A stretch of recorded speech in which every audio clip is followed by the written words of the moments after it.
कांद्याचं आगार म्हणून ओळखले जाणाऱ्या लासलगाव कृषी उत्पन्न बाजार समितीमध्ये कांद्याचे सरासरी दर जे तर ते 1000 रुपयाच्या आत म्हणजे 500 ते 800 रुपये पर्यंत आल्यामुळे कांदा उत्पादक शेतकरी आक्रमक झालेला आहेत. या ठिकाणी त्यांनी कांद्याची लिलाव बंद पाडलेले आहेत. एकंदरीत त्यांच्या काय मागण्या आहेत तर आपण त्यांच्याकडून जाणून घेणार आहोत. मला हे सांगा तुमच्या काय मागण्या आहेत?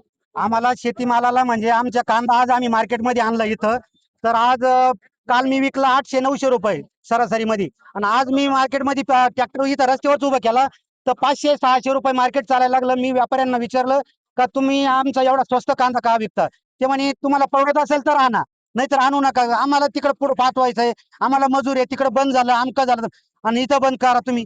पण आम्हाला विषय असा आहे की आम्हाला 3000 रुपये असला तरच शेतीचा माल म्हणजे कांदा परवडतो. बाकी आम्हाला जर 1000 आणि 500 रुपयाच्या आत आलो मजुरी फिटत नाही आमची. नाहीतर सरकार म्हणतं आत्महत्या करू नको, आत्महत्या करू नको. अहो आमचे इथं मुलं येले 22 वर्षाचे 25 वर्षाचे, तेव्हा इथं शेतकरी म्हणून आले नाही, नोकरी तर शेतकरी म्हणून आले, तर शेतीला माल नाही, शेतीला भाव नाही, तर मग हे कशाला येतील? मग इथं अनुदान आमचा जो कमी भावात कांदा विकला त्याला कमीत कमी त्यांना 1500 रुपये अनुदान दिलं पाहिजेत, आणि आमचा 3000 रुपयानं कांदा विकला पाहिजेत.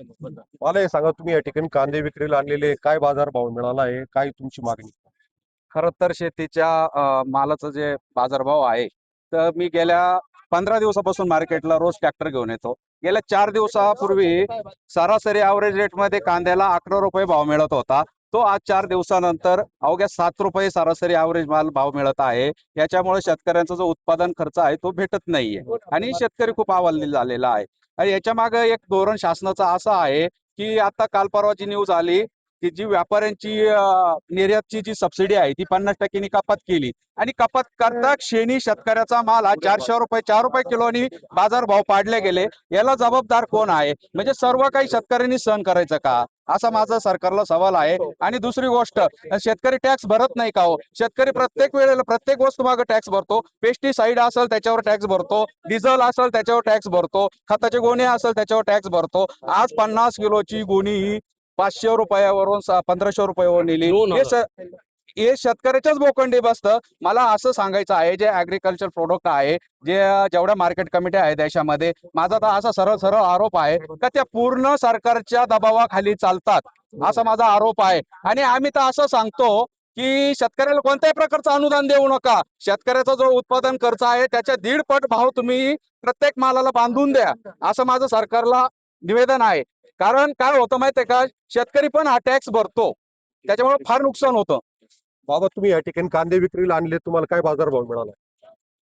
हाच मिळाला मला भाव 500, एक 500, 600, 700, बस 800च्या आसपास मिळाला. एकंदरीत पाहता कांद्याला उत्पादन खर्च निघत नाही असा बाजार भाव मिळतोय. त्याच्यामुळे 3000 रुपये हमी भाव द्या आणि विक्री झालेल्या कांद्याला 1500 रुपये अनुदान द्या, अशी मागणी जी आहे तर कांदा उत्पादक शेतकऱ्यांची आहे. उमेश पारिक, टीव्ही9 मराठी, लासलगाव, नाशिक.